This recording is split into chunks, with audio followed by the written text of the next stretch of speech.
ராஜா மாதிரி இருந்தப்ப எப்போ அவள் காலை எடுத்து வச்சாலும் அன்னைக்கே முடிஞ்சு போச்சுங்க. அதே மாதிரி லேடியும் ஆகும் வீட்டில் வந்து செல்ல பிள்ளைய எப்படி தங்க தாம்பாளத்தில் தாங்குச்சுங்கப்பா அவங்க வீட்டு ஆளுங்க. அந்த பிள்ளைய என்னைக்கு அவனை கல்யாணம் பண்ணிக்கிறாலும் அன்னையோட பிடிச்சிச்சு அந்த பொண்ணுக்கு அப்படின்னு நம்ம பேசுறத கேள்விப்பட்டு தான் இருக்கும். அதில் லக்னம் லான்னு போட்டிருக்கோம், ஒரு சிலத்துல வெறும் 2 கோடு மட்டும் போட்டிருக்கோம்.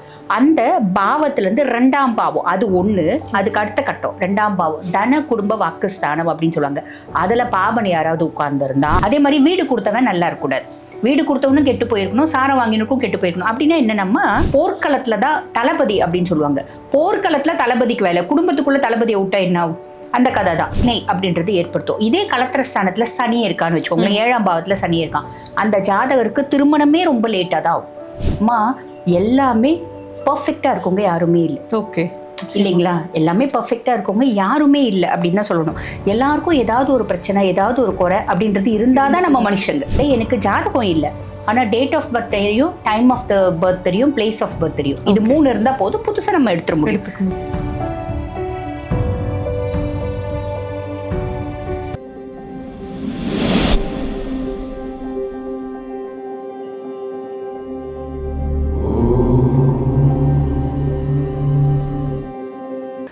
நேயர்களுக்கு வணக்கம். ஜோதிடர் மற்றும் ஹோமியோ மருத்துவரான தீபா அருளானன் அவர்கள் இணைந்திருக்காங்க. வணக்கம்மா. வணக்கம்மா. ஆணோ பெண்ணோ இருவர் எடுத்துக்கிட்டாலுமே திருமணத்துக்கு முன்னாடி அவங்களுடைய வாழ்க்கை வந்து சொல்லப்போனா ஓஹோ அப்படின்னு இருக்காங்க. ஒரு சிலருக்கு திருமணத்திற்கு பிறகு அந்த ஓஹோங்கிற வாழ்க்கை நீடிக்குது, ஆனா ஒரு சிலருக்கு அது அப்படியே தலைகீழா மாறி போயிடுது. ஏன், இதற்கு என்ன காரணம்? அதுக்கு வந்து பாத்தீங்கன்னா உங்களோட ஜாதகம் தான் காரணம் அப்படின்னு சொல்லலாமா. இந்த மாதிரி நிறைய பேர் நம்மளே பார்த்துருப்போம் இல்லைங்களா?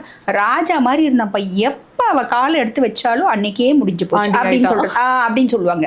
அதே மாதிரி லேடியும் ஆகும் வீட்டில் வந்து செல்ல பிள்ளைய எப்படி தங்க தாம்பாளத்தில் தாங்குச்சுங்கப்பா அவங்க வீட்டு ஆளுங்க. அந்த பிள்ளைய என்னைக்கு அவனை கல்யாணம் பண்ணிக்கிறாலும் அன்னையோட பிடிச்சிச்சு அந்த பொண்ணுக்கு அப்படின்னு நம்ம பேசுறத கேள்விப்பட்டு தான் இருப்போம்.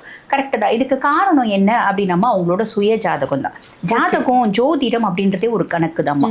இப்போ இந்த சுய ஜாதகத்தில் இப்போ நம்ம ஒரு உதாரணத்துக்கு ஒரு ஆண் மகனை வச்சுக்கலாம், சரிங்களா? ஒரு ஆண் மகன் நல்ல யோகமாக வளர்றான், நல்ல வசதியான வீட்டில் இருக்கான், நல்லா படிச்சிருக்கான், சொத்து பற்றி எல்லாமே இருக்குது. அந்த பையனுக்கு திருமணம் அப்படின்னு ஒன்று நடக்குது. அந்த பையன் அதை விரும்பி கந்தர்வ திருமணம், லவ் மேரேஜாக இருந்தாலும் சரி இல்லை அரேஞ்ச் மேரேஜாக இருந்தாலும் சரி, என்ன ஆகுது அப்படின்னும் போது நீங்கள் சொன்ன மாதிரி அப்படியே வாழ்க்கை தலைகீழாக மாறுது. அதுக்கு காரணம் என்ன அப்படின்னமா அவங்களோட குடும்பஸ்தானம் அப்படின்றது பார்க்கணும். லக்னம் அப்படின்றது நம்ம ஒரு ஜாதகத்தை எடுத்து வைக்கிறோம் அப்படின்னா ராசின்னு போட்டிருக்கோமா, அந்த கட்டத்தை எடுத்துக்கணும். இப்போ பார்த்துட்டு இருக்க மக்களும் அதை பார்த்துக்கலாம். அதில் லக்னம் லான்னு போட்டிருக்கோம், ஒரு சிலத்துல வெறும் 2 கோடு மட்டும் போட்டிருக்கோம். அந்த பாவத்திலேருந்து 2ஆம் பாவம் அது ஒன்று, அதுக்கு அடுத்த கட்டம் 2ஆம் பாவம் தன குடும்ப வாக்குஸ்தானம் அப்படின்னு சொல்லுவாங்க. அதில் பாபன் யாராவது உட்கார்ந்துருந்தான் அப்படின்னா, உதாரணத்துக்கு சனி உட்கார்ந்துருக்கான் அப்படின்னு வச்சுக்கோங்க. நம்ம ஒவ்வொன்றா சொல்லலாம். உதாரணத்துக்கு சனி உட்கார்ந்துருக்கான் அப்படின்னா, கல்யாணம் பண்ண பின்னாடி, கல்யாணம் பண்ணுற வரைக்கும் மேக்சிமம் அது வந்து நல்லாவே இருந்துடும். அந்த கல்யாணம் பண்ண பின்னாடி என்ன ஆகுது அப்படின்னா, மனைவி வர நேரம் குடும்பத்தில் டெய்லி ஒரு சண்டை, டெய்லி ஒரு பஞ்சாயத்து, டெய்லி ஒரு குழப்பம். அதில் குருனோட பார்வை இருக்கக்கூடாது. குருனோட பார்வை இருக்குன்னா ஓவர் கம் ஆகும். அதே மாதிரி வீடு கொடுத்தவன் நல்லா இருக்கக்கூடாது, வீடு கொடுத்தவனும் கெட்டு போயிருக்கணும், சாரம் வாங்கினுக்கும் கெட்டு போயிருக்கணும். அப்படின்னா என்னென்னம்மா, இப்போ லக்னம் தொட்டு 2, இப்போ அவங்க வந்து பாருங்க மேஷ லக்னமாக இருக்காங்க அப்படின்னு வச்சுக்கோங்களேன். ரிஷபம் தான் அவங்களுக்கு வந்து பார்த்தீங்கன்னா தன குடும்ப வாக்குஸ்தானம் அப்படின்னு சொல்லுவாங்க. அங்கே சனி உட்கார்ந்துட்டு இருக்காரு ரிஷபத்தில். ரிஷபத்துக்கு அதாவது சனிக்கு ரிஷபம் அப்படின்றது சுக்கிரனோட வீடு, நட்பு வீடு தான். ஆனால் வீடு கொடுத்தவன் சுக்கிரன் வந்து பார்த்தீங்கன்னா கெட்டு போயிட்டு இருக்கான் அப்படின்னு வச்சுக்கோங்களேன். அப்போ என்ன ஆகும் அப்படின்னா, என்னைக்கு அந்த அம்மாவை கல்யாணம் பண்ணாங்களோ அன்னிலேருந்து வீட்டில் நிம்மதி அப்படின்றது அவருக்கு இருக்கவே இருக்காது. டெய்லி சண்டை, டெய்லி பிரச்சனை. பொதுவாக வந்து பாருங்கம்மா, இந்த குடும்பஸ்தானத்தில் சனி செவ்வாயெலாம் இருக்கக்கூடாது. இப்போ இதே செவ்வாயும் இருக்காருன்னு வச்சுக்கோங்களேன், டெய்லி 2 பேரும் அடிச்சுப்பாங்க அப்படின்னு சொல்லலாம். பொதுவாக செவ்வாய் அப்படின்றவன் படைக்கிரகம். படைக்கிரகம் போர்க்களத்தில் தான் தளபதி அப்படின்னு சொல்லுவாங்க. போர்க்களத்தில் தளபதிக்கு வேலை, குடும்பத்துக்குள்ளே தளபதியை விட்டா என்ன ஆகும்? அந்த கதை தான். அப்போ என்ன ஆகும்னா, வீடே குருஷேத்திர போர் மாதிரி ஆகிடும். காலையில் ஒரு சண்டை, மதியம் ஒரு சண்டை, நைட் ஒரு சண்டை. எனக்கு சண்டை போடுறதுன்றது ஹல்வா சாப்பிட்ற மாதிரி இருக்கும் அப்படின்ற மாதிரி இருக்கும். புரியுதுங்களா? இது குடும்பஸ்தானத்துல இருந்து. அதே மாதிரி கலத்திரஸ்தானம் அப்படிம்பாங்க, 7ஆம் பாவம். 7ஆம் பாவம் அப்படின்றது ஹஸ்பண்ட் அண்ட் ஒய்ஃப் ரிலேஷன்ஷிப்பை குறிக்கிற பாவம். ஓகே. லக்னம் தொட்டு 7, லக்னம் தொட்டு 7ல் வந்து பார்த்தீங்கன்னா இதே மாதிரி ராகு உட்கார்ந்துட்டு இருக்காரு அப்படின்னு வச்சுக்கோங்களேன். இந்த ஆண்மகனோட ஜாதகமே வச்சுக்கலாம். அவருக்கு ராகு இருக்கார் 7ஆம் பாவம். 7ஆம் பாவத்தில் ராகு இருக்காரு அப்படின்னா 1ல் கேது இருப்பார். எப்பயுமே 1 கேது 7 ராகு, 1 ராகு 7 கேது, இப்படி தான். அந்த 2, 5, 11 இப்படி காம்பினேஷனில் தான் அவங்க இருப்பாங்க. அப்போ ஜென்மத்துல கேது இருக்காரு, களத்திரத்துல 7 இருக்காரு, களத்திரத்துல 7ஆம் பாவத்துல ராகு இருக்காரு அப்படின்னா என்ன அர்த்தம்னா, இவர் ஒண்ணு யோசிப்பாரு, அந்த அம்மா அப்படியே மாத்தி செய்யும். மாத்தி ஓகே எதிர்மறையா இருப்பாங்க. எதிர்மறையா இருப்பாங்க. நான் வந்து காஃபி குடிக்கணும்னு நினைக்கிறேன், நான் டீ தான் குடிக்கணும்னு நினைக்கிறேன், நீயும் காஃபி குடிக்கூடாது, நீயும் டீ தான் குடிக்கணும். ஓகே இப்ப நான் எதிர்மறையா இருக்கிறது கூட தப்பு இல்லாம நீயும் நான் சொல்ற பேச்சை தான் கேட்கணும் அப்படின்ற மாதிரி இருக்கும். ஸோ பொதுவா 7ல் வந்து ராகு இருக்கு அப்படின்னா 2 திருமணம் பிராப்தம் உண்டு அப்படின்னு சொல்லுவாங்க. அங்க ஒன்னே வந்து பிரச்சனையா தான் இருக்கும். அப்ப ரெண்டாவதும் என்னன்னா 2ல் 20 பண்ணாலும் அது பிரச்சனையா தான் இருக்கும். சுபரோட பார்வை இருந்துச்சு அப்படின்னா ஓரளவுக்கு தப்பிக்கலாம். சுபரோட பார்வை இல்லை அப்படின்னா அது இன்னும் மட்டமாயிடும் அப்படின்னு அர்த்தம். ஸோ பிரிவினை அப்படின்றது ஏற்படுத்தும். இதே களத்திர ஸ்தானத்துல சனி இருக்கான்னு வச்சுக்கோங்க, 7ஆம் பாவத்துல சனி இருக்கான், அந்த ஜாதகருக்கு திருமணமே ரொம்ப லேட்டாக தான் ஆகும். அதே மாதிரி அந்த ஜாதகர் மனம் முடிக்கிறார் பார்த்தீங்களா, அந்த பொண்ணு இவரை விட ஏதோ ஒரு விதத்தில் குறைவா இருக்கலாம். ஓகே ஒன்று இந்த காலத்தில் ஜாதியெல்லாம் பார்க்குறாங்களான்னு எனக்கு தெரியல, பட் இருந்தாலும் ஜோதிடம் சொல்கிறத சொல்லலாம். அதாவது அவங்களோட ரிலீஜியஸ்ன்னு சொல்ல முடியாது, கேஸ்ட் வைஸ் கொஞ்சம் கம்மியாக இருக்கலாம். அதாவது ஆமாம், அதாவது ஜாதி, கல்வி, அந்தஸ்து, அழகு, அறிவு, படிப்பு இது எல்லாமே கம்மியாக இருக்கலாம். நிறையத்தில் வந்து பாருங்கள், இந்த மாதிரி களத்திர ஸ்தானத்தில் சனி இருக்காரு அப்படின்னா ரொம்ப சின்ன வயசில் அந்த ஜாதகருக்கு ஒரு திருமண பிராப்தம் அப்படின்றது வரும். அவங்க மிஸ் பண்ணியிருப்பாங்க. உதாரணத்துக்கு பையன் வந்து ஒரு பிஜி போகும்போதே அவனுக்கு வந்து திருமண பிராப்தம் பொண்ணு தேடி வருதுன்னு வச்சுக்கோங்க. வீட்டில் இல்லை என் பையன் நல்லா படிக்கணும், பையன் எம்பிபிஎஸ் படிக்கிறான், ஃபைனல் இயர் படிக்கும் போதே வருதுன்னு வச்சுக்கோங்க, இல்லை என் பையன் நல்லா படிக்கணும் அப்படின்னு சொல்லிட்டு மிஸ் பண்ணியிருப்பாங்க. அந்த பையனுக்கு வந்து 30 வயசு 35 வயசு 40 வயசு ஆகியும் திருமணமே நடக்காது. சனி அப்படியே ஒரு சின்ன வயசுல ஒரு சான்ஸ் கொடுப்பாரு. மிஸ் பண்ணிட்டா நீ உனக்கு எப்போ வேல்யூ தெரியுதோ அப்போதான் கொடுப்பேன் அப்படின்ற மாதிரி கொடுப்பாரு. சில நேரத்தில் வந்து பார்த்தீங்கன்னா எல்டர்லி பேச்சுலர்ஸ் அப்படிம்பாங்கம்மா, ரொம்ப வயோதிகமாயும் திருமணம்ன்றது நடக்கல, அந்த மாதிரியும் நின்றுட்டு உண்டு. ஆனால் இதே களத்திரஸ்தானத்தில் சனி இருக்காரு அப்படின் போது வந்து பார்த்தீங்கன்னா இவர் என்ன நினைக்கிறாரோ அவங்க ஒய்ஃப்க்கு சுத்தமாக பிடிக்காது, இவரே அந்த அம்மாவுக்கு சுத்தமாக பிடிக்காது, அந்த அம்மாவே இவருக்கு சுத்தமாக பிடிக்காது. ரொம்ப விரும்பி கல்யாணம் பண்ணிட்டு இருந்தாலும் நாங்கள் என் ஒய்ஃபை வந்து பாருங்க பல மாதம் பல வருஷம் சுற்றி லவ் பண்ணி கல்யாணம் பண்ணிக்கின அப்புறம் எனக்கு என் ஒய்ஃப்க்கு ஒத்து வரல. இந்த மாதிரி சொல்கிறவங்க நம்ம எத்தனை பேர் பார்த்துருக்கோமா? இதுக்கு பிரதானமாக சனி களத்திரஸ்தானத்தில் உட்காந்துருந்தா இந்த மாதிரி நடக்கிறது உண்டு.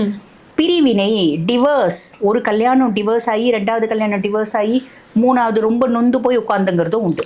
வயது எவ்வளோ ஆகியும் திருமணமே நடக்காமல் போகிறதும் உண்டு. இதே களத்திரஸ்தானத்தில் செவ்வாய் உட்காந்துருந்தா அப்படின்னு வச்சுக்கோங்க, இவங்கெல்லாம் பாபருங்கம்மா, பாபர் உட்காந்துட்டுருக்கா அப்படின்னா, செவ்வாய் உட்காந்துட்டுருக்கா அப்படின்னா, என் மனைவிக்கு என் கூட சண்டை போடுறது தான் ரொம்ப ரொம்ப பிடிச்ச வேலை. அவளுக்கு காலையிலேருந்து நைட் வரைக்கும் நான் எப்போ வருவேன்னு காத்துட்டு இருப்பா, நான் வந்த உடனே ஆரம்பிப்பா பாரு, அவள் சலிக்கவே மாட்டான்.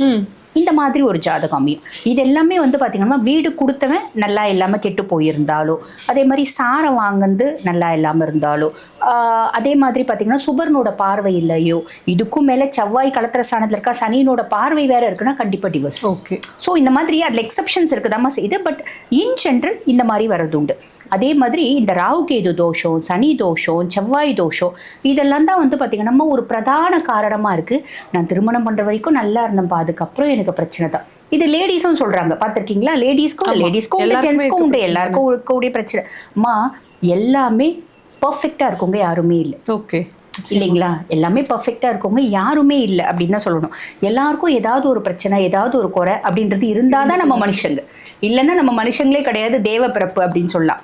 அதுக்கும் மேலம்மா நம்மளுக்கு பிரச்சனையே இருக்கக்கூடாது அப்படின்னா நம்ம இந்த சமுதாயத்துலேயும் வாழக்கூடாது.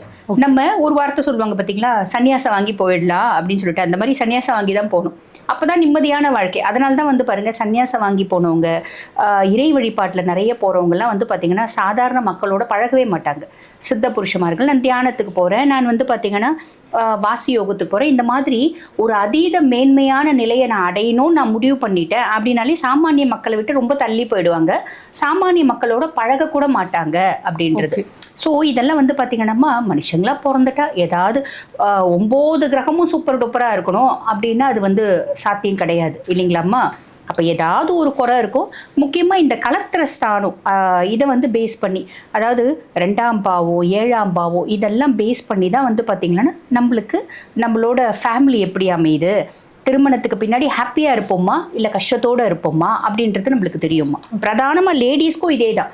கலத்திர ஸ்தானத்துல செவ்வாய் உட்கார்ந்துட்டு இருக்கான், சனி உட்கார்ந்துட்டு இருக்கான், இல்ல ராகு கேது யாராவது உட்கார்ந்துட்டு இருக்கான். அதுக்கும் மேல அதுல அசுபனோட பார்வை இருக்கு அப்படின்னா இவனுங்களே அசுபன் தான். இதுக்கு மேல ஒரு அசுபன் மேல இன்னொரு அசுபனோட பார்வை இருக்கு.